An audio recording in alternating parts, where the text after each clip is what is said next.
Right. What's up, YouTube? We are with the Troponin episodes, episode 13, where we swear on our legs we're going to do the best possible job we can and bring you some good information. We want to kick off our episode tonight talking with Justin a little bit about the gut-brain axis and, it's kind of a trendy thing, I think, right now to talk about, all the kind of, I don't want to say frou-frou elements of gut health and emotions and, all the things beyond just the thermodynamics. Justin, we'd really like to hear your thoughts on any sort of relationship between emotions and food and kind of that whole axis between neurotransmitter production of the gut and food. Well, I'm kidding.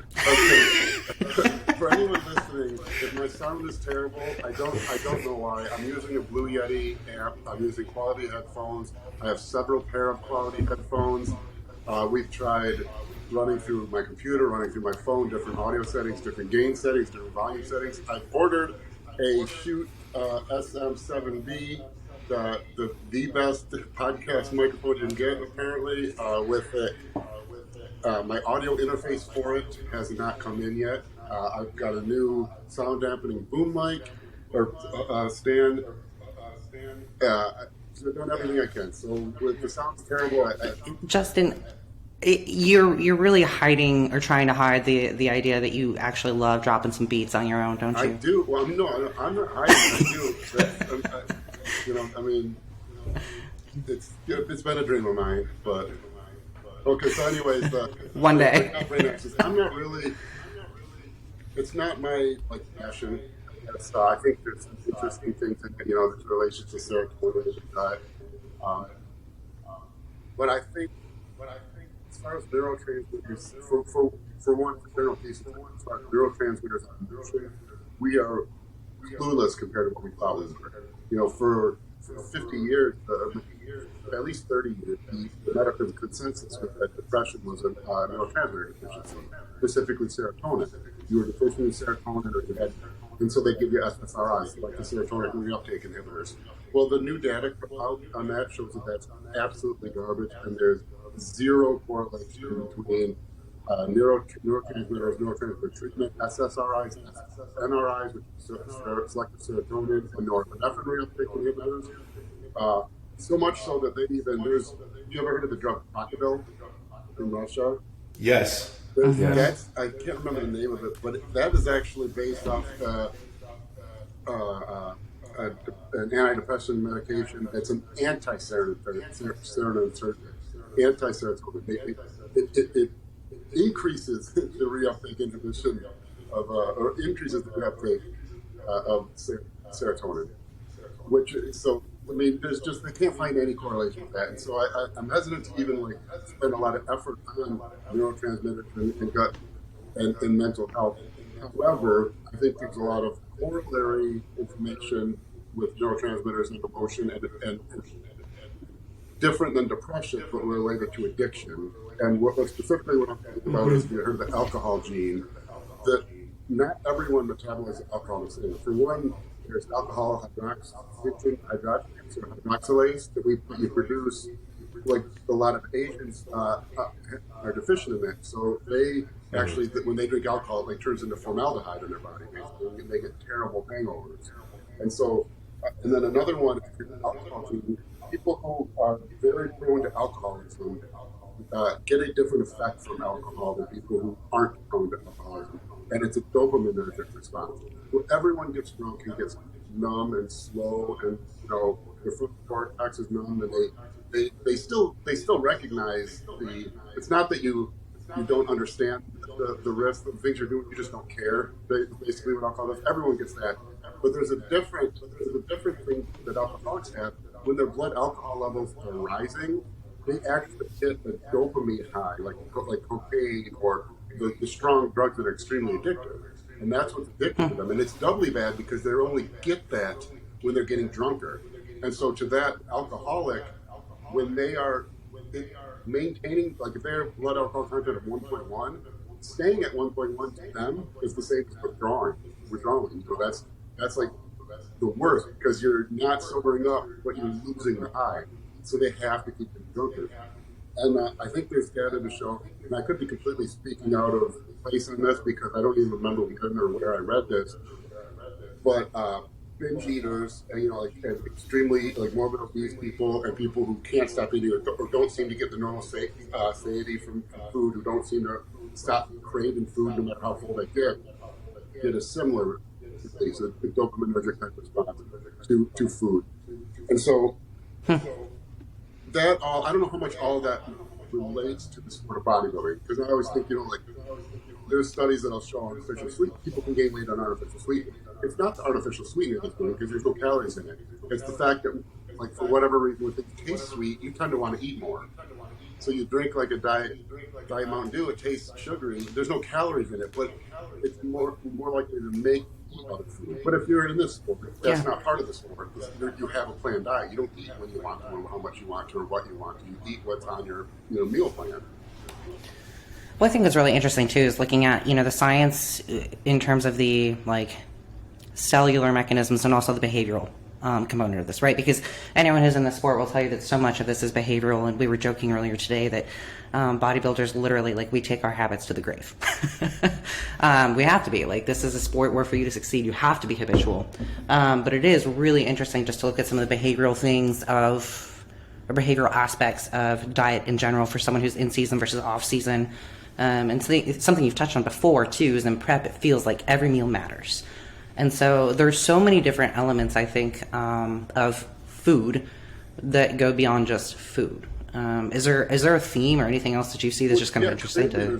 There's more going on than just calories and food. I mean, as far as what happens to your body, it's thermogenesis, thermodynamics.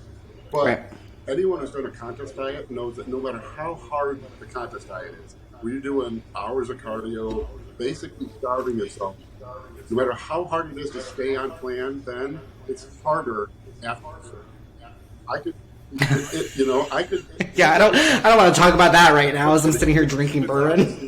More to the matter than just I've had more calories, therefore I'm satisfied, because you starve all prep, and then I could give you a ton of food, more food than you need for sure, well above your BMR, and it's harder to not eat more than that than it was in prep.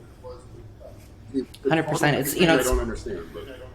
It's funny hearing you say that, because that's literally what I was thinking this week. Is to me, it feels like my food right now, and I look back, it's actually on my low days and on my medium days, it's very close to the start of prep this year, but it feels so much worse. Mm-hmm.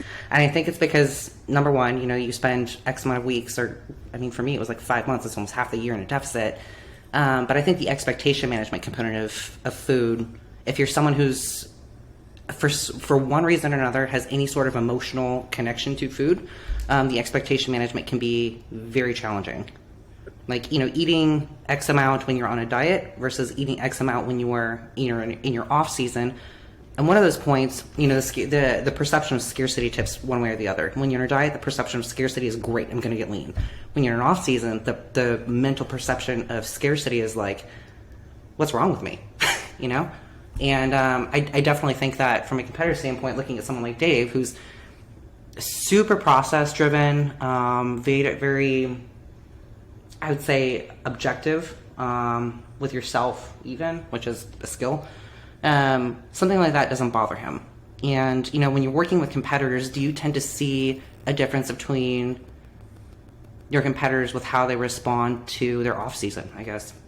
Yeah, I don't know if this is even going to answer the question properly, but there seems to be, obviously there's a whole range, but if you could classify into two Venn diagram with two circles, there would be people who are, and this really went the whole time, because I think David was overweight. There were people who were overweight when they were younger versus people who never were overweight. People who were never overweight, they never forcefully restricted food. So they don't have viewing of food as the forbidden fruit. They don't have viewing of food as a thing I'm not supposed to do, but I want to do so badly, but I'm not supposed to do it. It's bad for me, but I really want to, and I'll screw it. I'm into this. Where people who are overweight, they have that. They've spent their whole life I shouldn't eat that, I shouldn't eat that, and almost creates more of a craving for it. It's really aggravating. It's terrible. Thing. But but I know that because I was always from a larger family. I was always under. So for me, I've never just ate what I wanted and ate as much as I wanted. I don't even know what that is. Even now, after not eating it, no fancy, I don't know. I don't have that. I know part of it is because I know how many calories are and macros are in everything, so my brain is always thinking of that. But like my wife has never been overweight. Her family's not.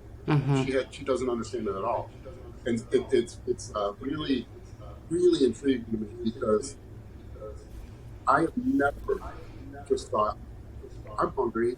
What do I want to eat right now more than anything? And I will eat as much of that as I want. I never in my life have I ever done that outside. Maybe like a cheat meals. Never. It's so funny because, like, I was going to ask your thoughts on this because I think we're flip-flopped. Where, like, growing up, I was kind of like, yeah, like, what do I want to eat? What I want to, I was always in sports and burned it all off. Because she's never not. Her whole life was, oh, I'm hungry. What would be really good right now? I don't eat that until I don't want to eat it anymore. Until it's like. And now, trying to restrict that as an off-season bodybuilder feels like a totally new Maybe this is why I take to the off-season just fine. Probably because I don't feel like I ever had that either. Because I mean, I was a fat kid, and that's why I got into lifting weights in the first place. And so, establishing a structure and learning like a little bit of the math behind things so that I could control my body weight, kind of. I don't know if I want to use the word freeing, but it established a framework for like, keeping body comp in check, and like it put me in a healthier place than I was before. And then as far as actual competitive bodybuilding is concerned, it's pretty ideal.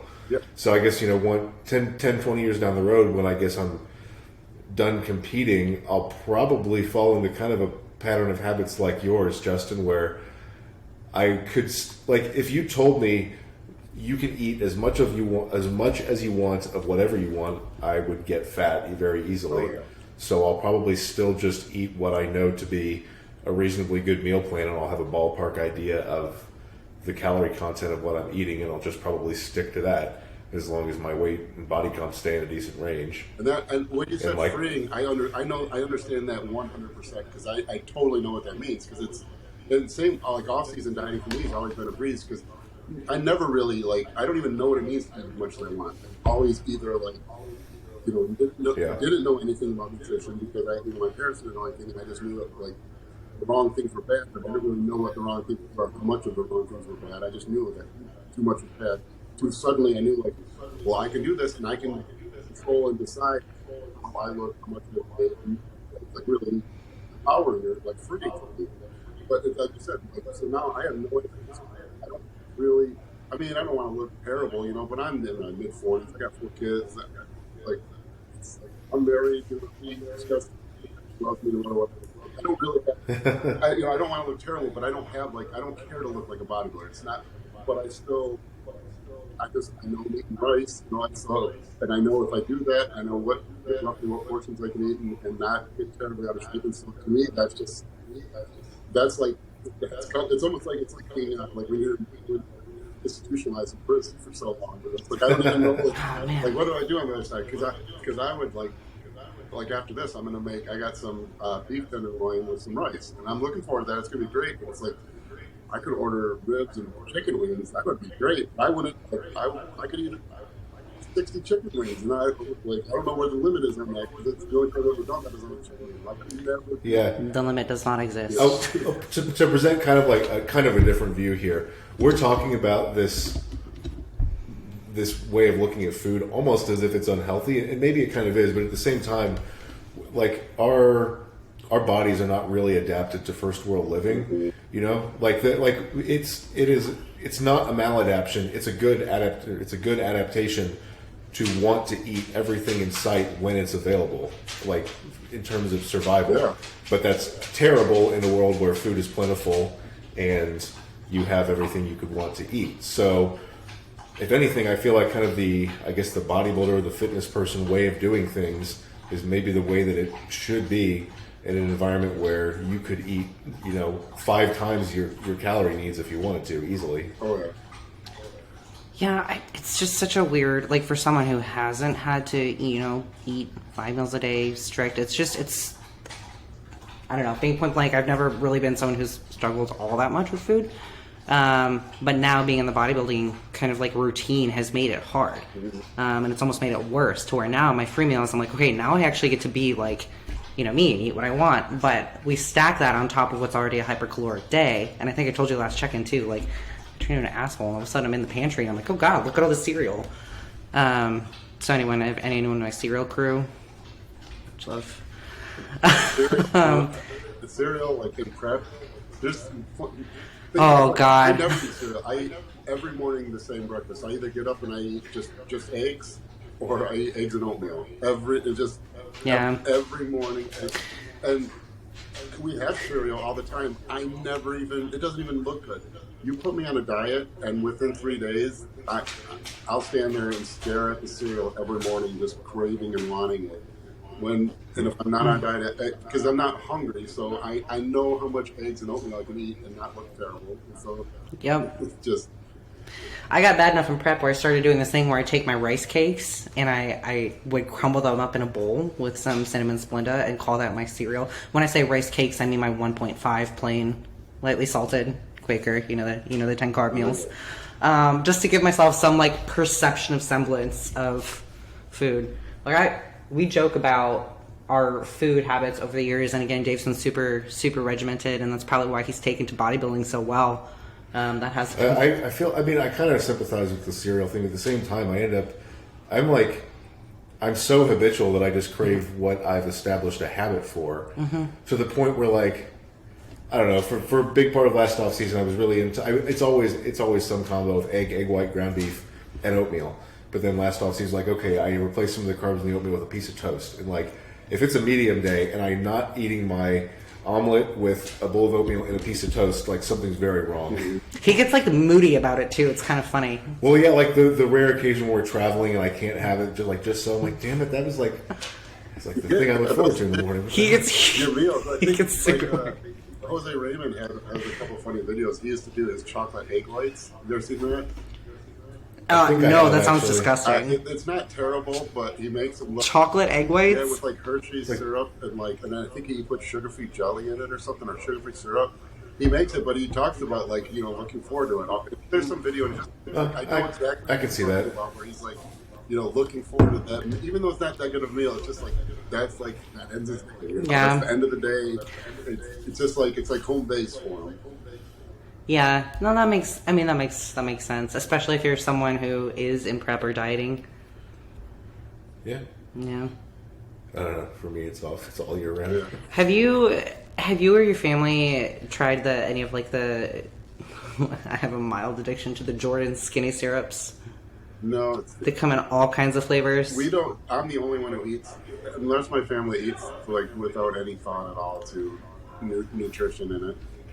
Yeah, which is I think it's great because I think my kids will hopefully break the curse of having body weight issues and But actually, it's a really good segue. How has it been like having a family and transitioning from bodybuilding to like, because I'm sure a lot of our listeners are people who maybe they're very competitive or they like being in their structure and their routine, but then they have families or kids or something along those lines. What's that been like for you, kind of bridging that gap? Well, I mean, most of my career as a bodybuilder, I had kids, so it's not much. I mean, my wife, I think she had like the way she was raised with food was as good as it could be. There was, they just naturally made healthy choices, and so she doesn't think that. See, we're like, I won't eat chicken wings because I know they're, terribly unhealthy and there's too many calories. My wife won't eat chicken wings because she thinks they're gross because they're so unhealthy. Yeah. Oh, like she won't get fast food because she thinks it's disgusting. Because I mean, a fast food burger is terrible. McDonald's is like mixed with like sandpaper and sawdust. You know what I mean? It's really I mean, but it does taste good. But she her whole life she has only ate what she wanted to eat, what tasted. Like she never restricted things based on taste. And so she's one of those people who's like very just naturally lean. Yeah. But she makes smart food choices because I would want like a McDonald's double cheeseburger. Actually, I want a quadruple cheeseburger. I would take 2 double cheeseburgers and take the patties off one. And I think that would taste amazing. But she just thinks that's disgusting because the grease drips off it, And which is true because there's other food that tastes good that's not so greasy and disgusting. And I think it's like, Well, it's it sounds like she thinks it's gross in the same way that you might say that like some narcotic like cocaine is gross or unappealing. Like, would it feel good? Absolutely. Are there lots of negatives to it that turn me off from the idea? Yes. that's probably right. Which that's probably right. But and even on that, I'd say, like, yeah, I wouldn't do cocaine because it's bad for you, not because it's like, so yeah, it makes sense because it's the same thing. It's like I really want to, but I know it's not good for me. But she just like, I don't want to. That's terrible. What's the grossest / most gluttonous meal you both have eaten? I don't even remember anymore. There was one cheat meal, I think, when I was prepping for the Junior USA's, and I can't remember what it was anymore, but I remember, like, it was something like I ate a whole large pizza, I got like an 18-piece chicken wing, and I got like 2 chili cheese dogs with a large fry, and I remember even when I was eating at a restaurant, like, this is absurd. This. Like one of those things you look at and you're like, I can't believe this is actually reality right now, kind of moment. It was like, and it was because I kept, like you can order too much and then find a way to get it down. This was like I ordered like a large pizza, and I ate it, and I was like, I'm gonna get chicken wings, and I could still eat more. And then I ordered the chicken wings, and then it was like, I'm gonna get, I'm gonna order a chili cheese hot dog. And the waitress like, oh my god, brings that out, and then I ordered another one because it was so good, and then I think I got dessert. Yeah. Oh my god, that sounds awesome. I don't think we've done anything in one meal that could top that. I mean, I think during our first prep when we were just so depleted, the last half of it or so. I mean, Danny would make like a leaner version of like a baked ziti, just leaner because she doesn't have a gallbladder, and we would demolish most of that, a gigantic loaf of garlic bread, and then like this absurd size like cookie ice cream combo.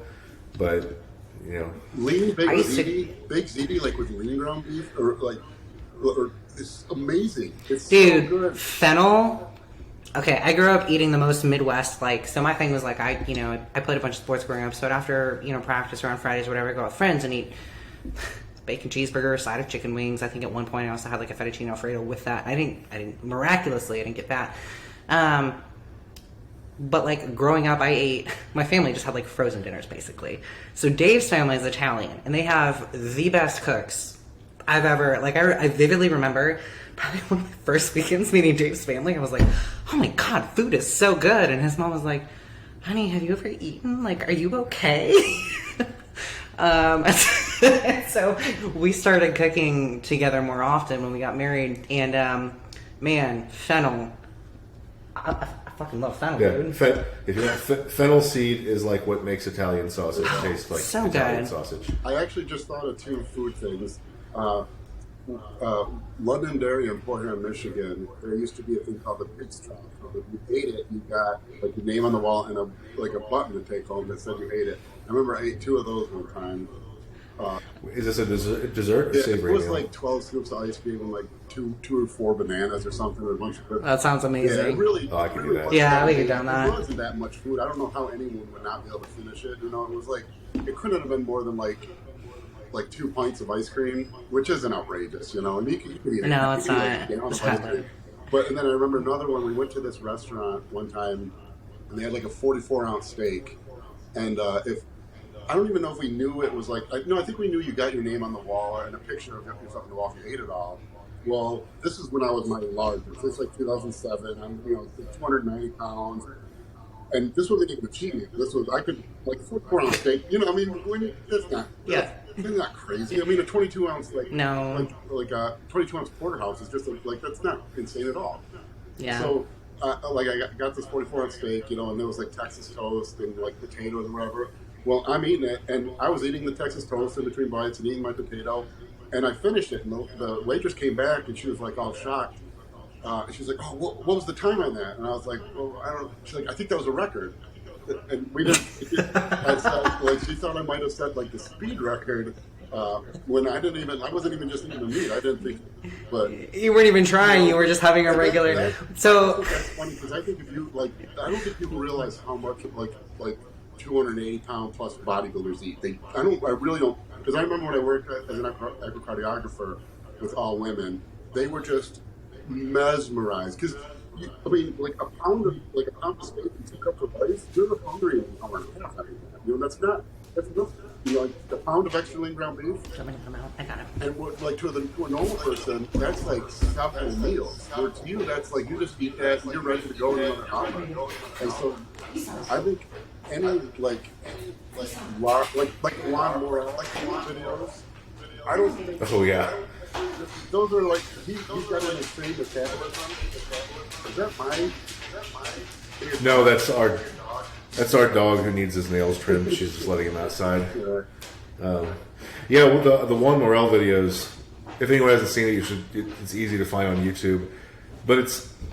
I don't think it's really absurd how much he eats in terms of what his appetite is, because I think any bodybuilder his size could put that much down. He's just unique in his ability to get away with it. Which, and I think is the. I was actually responding to a client's email about this. Like, what's interesting is the thought that there's actually data to support that your metabolism is higher on a single meal per day of the same calories than multiple meals per day, which is kind of interesting. And there's a lot of really, That is interesting. Yeah, and there's something about a really large influx of calories really boosts your metabolic rate and raises your body temperature. And then even more so, you're more likely to not absorb all the nutrients from that. You're like Joey Chestnut on 870 hot dogs. He's not absorbing every calorie from that. He's probably absorbing a much smaller percentage because you only absorb about, I think it's like 2/3 of the calories, which is interesting. We're really good at absorbing calories. It's not like we can get away, but only about 2/3 of them actually get absorbed. Like the bacteria, the gut, and the colon will break down a lot. They'll break down sugars and things like that. Some of it will just get excreted out. Like anyone who's eating corn knows that.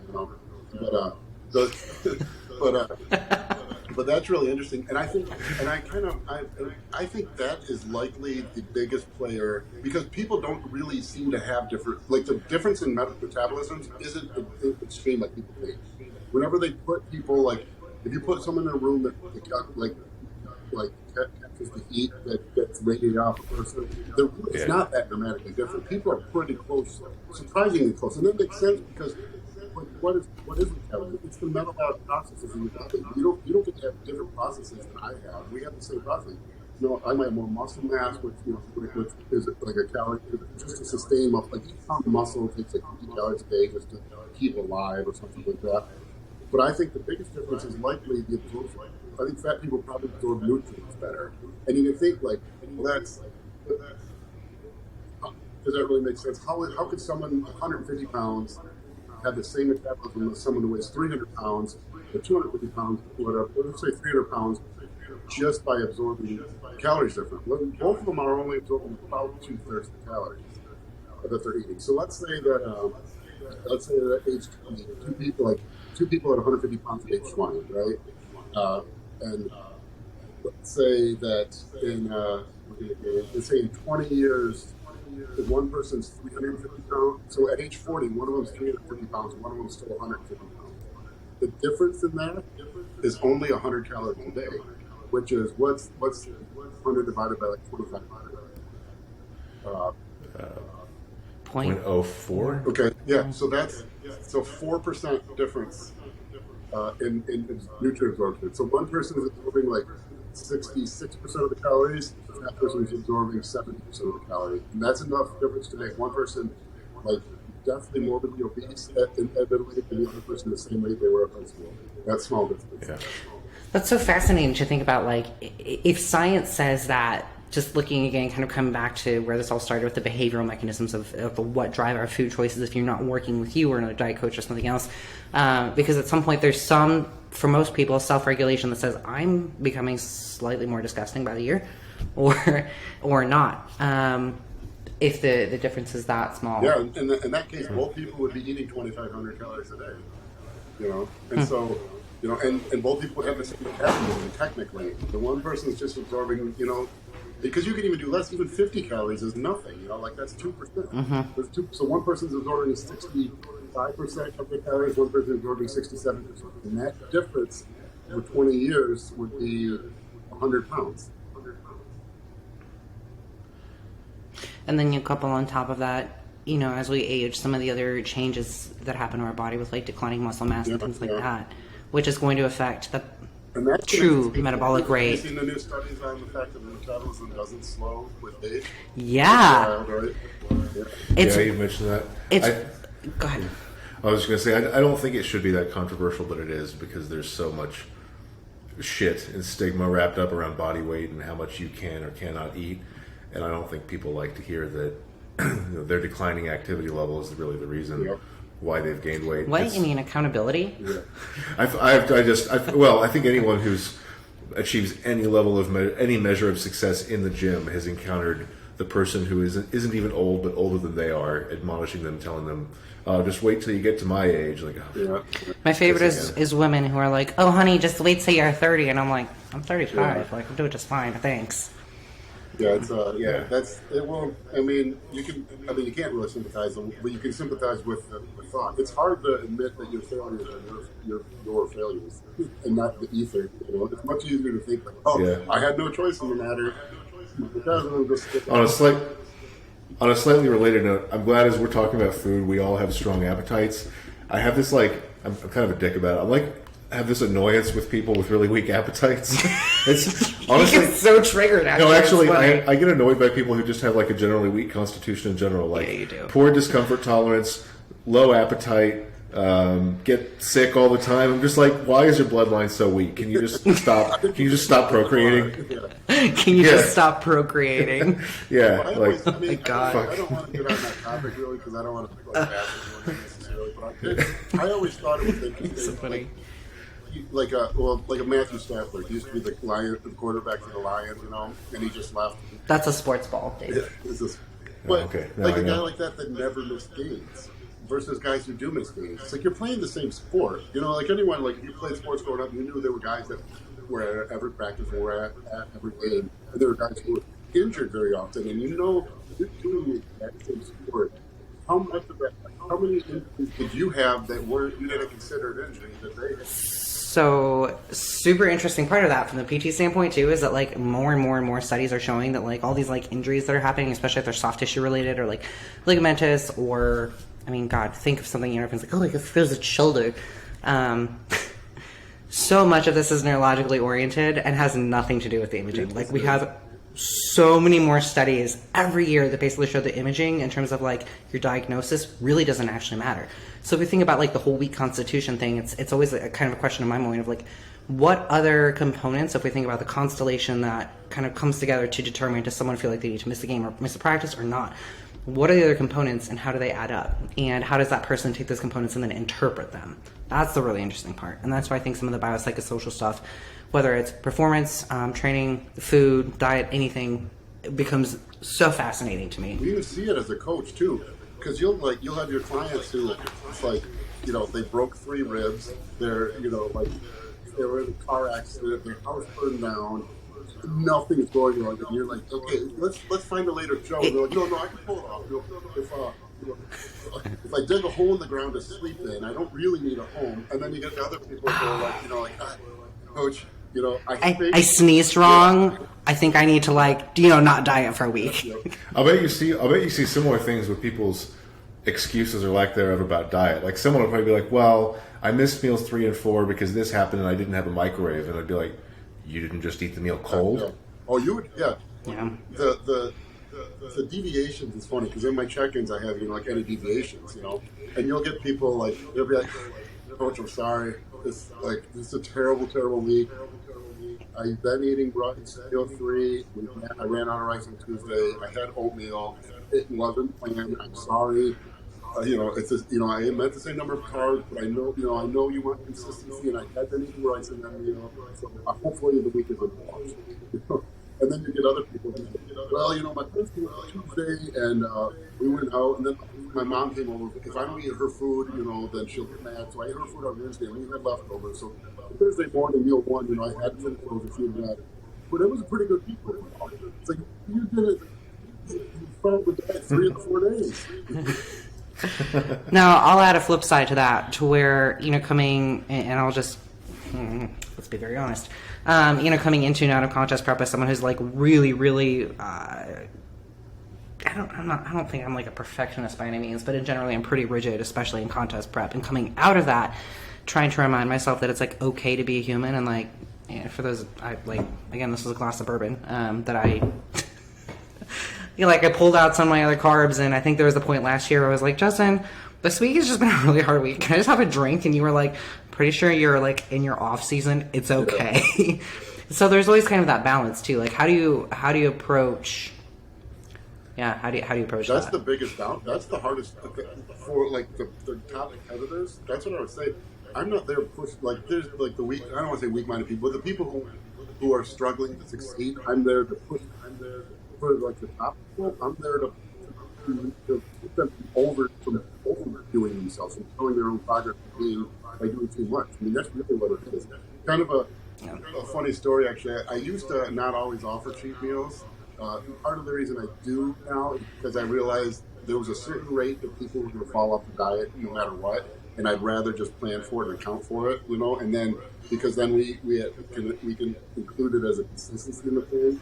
But Steve Kukla was I can't remember if it was the first, unless it was been the first diet he did, and I knew this kid was going to like go pretty far. He was just like, as an 18-year-old, really, I used to joke because he'd come to the gym with like his frosted tips, like his hair all done. I think he had mascara on, I don't know, maybe not, but he'd come in looking all We should joke with him about that when we see him. looking all beautiful, and then he would just like he was an animal, like he'd come in like, oh, what did you do? And then just train like a monster, which I always like really respected, because like there's something about like when you just turn it on like that. But anyway, I thought it was because you were envious of the mascara type he used. Yeah, well, yeah, and also I'm not a pretty man. I've tried, and it's a jealousy thing. I don't know, listeners apparently they disagree. So you've got some fans, Justin. But anyways, I asked him about a cheat meal, and he's like, "No, man, I never cheated." I'm like, "Dude, I know you cheated. No one, like it's your first diet. You're 18. Your mom's an amazing. His dad's a chef. His mom's Polish and amazing cook. They throw like awesome parties. Shout out to Kukro. They're a riot of a family. But he's like, finally he admitted, he's like, okay, I was supposed to eat 10 almonds and I had 11. Because like that's the difference. Because those are the people. I mean, in the world in general, you get what you give. That and for the people wondering why they don't succeed, and that really is the difference. I mean, the people who go the people at the Olympics, I mean, obviously they're genetically gifted and genetic marvels, but there's one Olympic winner in each division. There's tens of thousands of genetic marvels in every, that's the difference. Like some people don't slip up. They're like, I mean, I don't know how else to say it, but I mean, take someone like a Matthew Stafford who plays he plays quarterback, or some people like a Greg Maddox, like if you're a fan of baseball, he didn't make mistakes, and there are people that's the level they're on, like a Tiger Woods when he was at his peak, and a lot of times those people when it crumbles, it completely crumbles, but some people just, and I remember, I'm not like I'm the most driven, I mean, there are people far more focused and driven than me, but I remember early on, I didn't understand that people didn't think that way. Like when we were in college, our coaches, like in football, as a freshman, they didn't want to drink in the league, and I remembered, so that way you didn't have to ask me. Like football, the football game, that was my only care in the world. I never understood how you can not be 100% focused on something. And I remember when other players drinking a beer on a Thursday, and I was like, like, bro, we're 48 hours out. Yeah, but that would never, or just I remember back to Tiger Woods, when he fell apart. I remember thinking, how do you just lose? Because at that point I was so obsessed with bodybuilding, and before that I'd been obsessed with football and baseball. There was always something that was hyper focused, and I couldn't,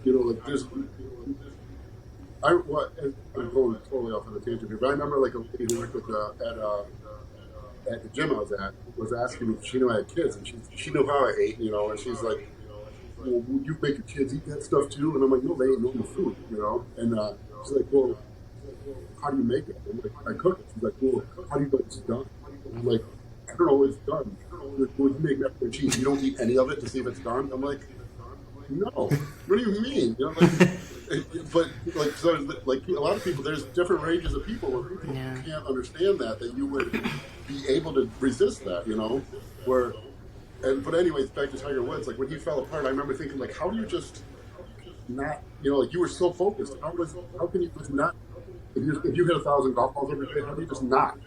Because that's like what you're supposed to do. But whatever your plan is, whatever your program, or what your training is, and I always thought that was crazy until it happened to me. And then that's kind of when I was out of the sport, that's what happened. It's a weird thing if you are in that accessible where you can't imagine I couldn't imagine missing a training session, or especially for something stupid, or not giving my all, or like eating off plan for no reason other than it was just, But then when it happens to you, and it's an interesting thing, because now I don't think I could compete again, because it's like that's gone. I don't know if that was like a total tangent, but. No, it's a really interesting one though, where again, just thinking about priorities, we can only speak from our own experiences, but I think in my last, or one of the other check-ins with you, I mentioned too that like it's the first time I haven't hated training since Universe 21. And I think the only reason I haven't completely fallen off is because I live with someone who that's what we do. That's a huge part of our partnership. And I think without that, I would have been like, I don't know that I would have kept going. It's weird. And so it's weird how that works. It's so weird. Because it's super weird. There's been times since I stopped competing where that thing clicked again. Actually right before COVID, that happened, where I was full on, like you asked me what day it is. I didn't say Tuesday. I said it was full day. Whatever. And then again, now I don't have that. Now I work out, like I do my cardio in the morning and I lift at night because it's my routine. I'm not excited about it. I'm not like thinking about it all day. And it's really weird because most people I think only live in that world where they, I'm working out because it's I think you're very lucky if you've ever found a passion where you have that. But it's really weird if you to see both sides for the first time. Do you think if you had people around you right now that were like excited about training, do you think you would get back into it with not the same, but like a higher level of excitement than you have? Yeah, I think so. Yeah, I love training. Weightlifting completely changed my life. Completely. Yeah. I like as a kid, I loved sports, and I was like good at baseball, but I was like chubby and weak and just nothing special, and I wasn't confident. Not like I was super shy or like a total nerd. I was like even worse. I was just like middle of the pack, like athletes and cool kids. Like everyone knows them, and everyone also knows like the total weirdos and losers. At least you know them. But I was like in the middle where You had that anonymous sweet spot. But then like weight training completely changed that. I remember vividly.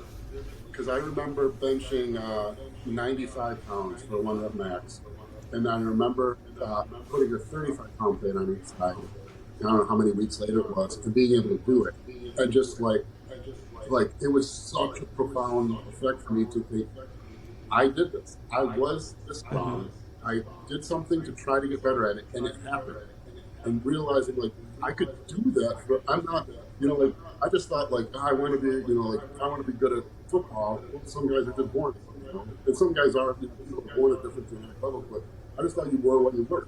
And realizing I could be what I wanted to be, not what I was incredibly profound for me. And it was, I still apply that to anything I do, like with a business or something. It's just I want to do this. There's a clear path to it. I can't make that step, but this step is closer, and that next step is closer, and that's all it is a series of adding 2.5-pound plates on the bar. I'm thinking unkind thoughts again, just like towards people with weak appetites. Like we're talking about having a passion for training, and I don't that is my passion. It's the thing I love to do. I even well past the time I'm done competing, I'll probably still want to pretty much eat and train like a bodybuilder. But I would never for a second say that everyone should do that. I mean, everybody should exercise as a matter of course, because that's just what you should do as an adult to keep yourself healthy. But like if somebody at the gym or just anywhere comes up to me and they ask me like a real question and want to like actually talk shop about training, like I love that, and I'll talk their ear off. But that's rare. And usually you get people who ask questions that like, it indicates more that they are doing this as some kind of chore, and they're only interested in the end result. And I have a real hard time not just being like, dude, fuck off. I don't want to, like, when someone's first question is, how long did that take you? I'm like, okay, so you're asking me how long it's going to take you of doing this thing that you don't even like to achieve a result that you think you want. Yeah. I'm like, I don't even want to talk about it. Like, you don't have to do this, man. Like, this is like, I'm obsessed with this. Like, it's taken probably an inordinate amount of my life, I mean, it's given back way more. So no regrets. But like your wife, right? Exactly. Well, yeah, I never would have met Danny if we weren't powerlifting. But so absolutely, yeah. So definitely that win just for that. But yeah, I'm always like, you don't have to throw yourself into this. Like, I wish everybody had some passion that they love as much as I love training, but it doesn't need to be training. Yeah, it could be anything productive. I don't. I mean, I can't. I've never not had a passion ever. So I really can't understand that. And that seems like it's got to be like a hard, because you have a job and you just go there until you're done with it, But like, and that's most people. But you get to go home and train, or you get whatever your passion. Like the fact that most people go through life without that is wild to me, because there's never in my life, even as a kid, where there wasn't something I was so hyper in love with and focused on that it took things in an inordinate amount of time. So yeah. For more content like this, visit www.teamtroponin.com. This video is brought to you by First Attachment Nutrition, battle-tested nutrition, expert formulated supplements. Join the First Attachment revolution.